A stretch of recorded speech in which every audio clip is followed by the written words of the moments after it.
दोस्तों आज अमराइंग दलोंग जो है ओपनिंग करने वाला है। देखिए पूरा फूल लगा के रखा है। मैं अभी अमराइंग में पहुंच गया। ये देखो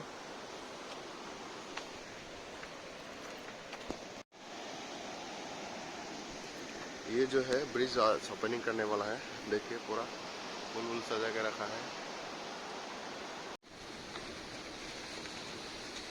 तो आज गया कहाँ आया तो देखिए ये है वाटरफॉल।